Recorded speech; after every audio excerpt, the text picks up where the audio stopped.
Sveiki visi, dėkui visiems prisijungusias prie šiandien vykusios pamokos. Gavome iš ties nemažai klausimų, tad sugalvojame nufilmuoti video atsakymą ir tikėsime, kad atsakysime visus gautus klausimus. Pirmasis klausimas, kurį gavome. Kaip įsidarbinti Google įmonėje? Mantai, ar turėtum atsakymą? Turėčiau atsakymą. Įsidarbinti Google įmonėje iš tikrųjų galima per daugelį kelių. Google įmonėje yra labai daug įvairių pozicijų, nuo programavimo ir labai su technologijom susijusių pozicijų iki pozicijų, kuriuose mes dirbame, kurios taip pat yra technologijos, bet gal ne tiek technologijos, kiek programuotojams reikėtų išmanyti.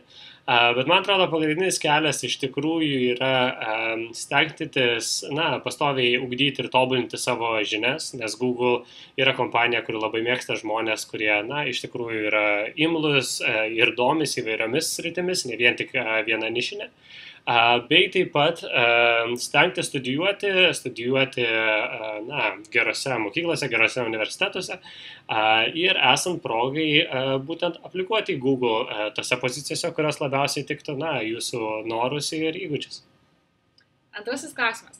Kokio išsilavinimo reikia norint dirbti Google? Man atrodo, šitas klausimas labai susijęs su prieš tu buvusiu, gal dėl to Indrė uždavė jį antrąjį po pirmojo.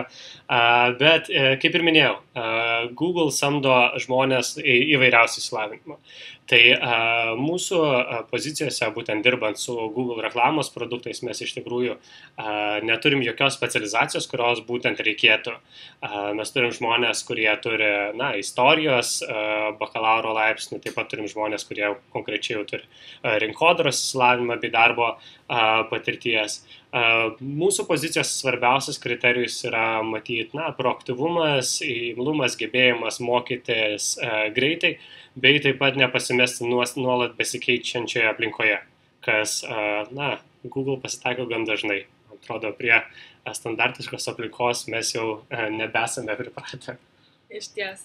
Kitas klausimas yra kiek labiau techniškas. Kokios programavimo kalbos yra labiausiai reikalingos Google? Ačiū už klausimą, labai geras klausimas.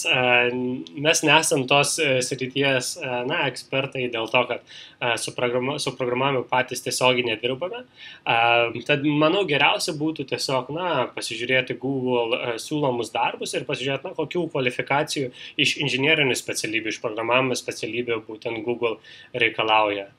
Bet mano būtų spėjimas toksai, kad iš tikrųjų tų programavimo kalbų iš tikrųjų bus labai daug, nes produktų ir platformų turim gausybę ir be abejo jos visos reikalauja skirtingų kompetencijų. Kaip atlikti praktiką Google? Praktiką Google galima atlikti aplikuojant į praktiką. Praktikos būna paskelbiamos Google darbų puslapyje. Tai tiesiog jeigu Google ieškotumėt Google Jobs, galėtumėt suprasti visą darbų sąrašą ir tada ten taip pat būna ir praktikos pasiūlymai. Be abejo, tų pasiūlymų būna daugiau prieš vasarą, dėl to, kad tai dažniausiai metas, kada studentai gali prisijungti prie mūsų kompanijos, bet siūlyčiau tiesiog sekti, žiūrėti ir jeigu ateityje, pamatysit tai, kas jums patinka, be abejo, bandyti aplikuoti ir mes linkame visą laiką sėkmės. Manau, jeigu stengsitės ir bandysite, tikrai pavyks. Gal galite trumpai papasakoti apie savo karjeros kelią, kaip atsiradote Google ir kokias užduotis atliekate? Šitą klausimą matyti teks atsakyti taip pat ir Indrei kažkiek. Aš trumpai galėčiau papasakoti apie savo kelią prieš Google.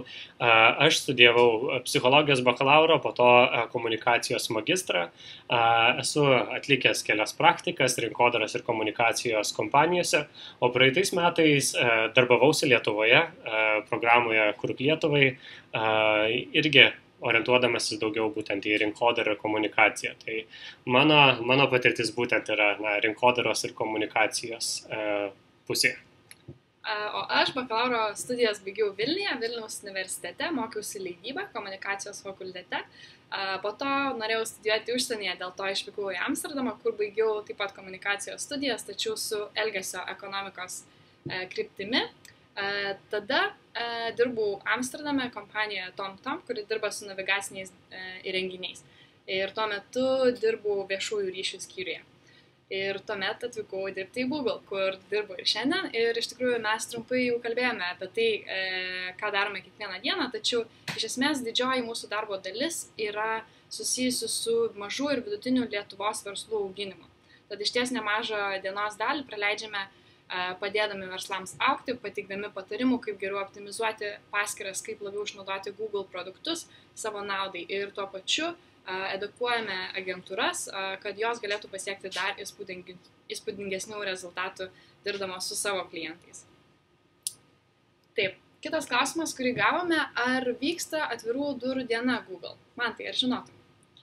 Aš tikrai nežinau, nesu apie tokią girdėjęs. Mes minėjome apie prezentaciją, kad iš tikrųjų būna daug įvairių renginių ir iniciatyvų studentams, kas gal yra arčiausiai tos atvirų dienų dienos koncepcijos. Taip pat žinau, kad vietiniai biurai dažnai rengia savo iniciatyvas, į kurias įtraukia taip pat moksleivius bei mokytojus ir jie ateina apžiūrėti Google biurų bei taip pat matyti sudalyvauti prezentacijose bei renginiuose.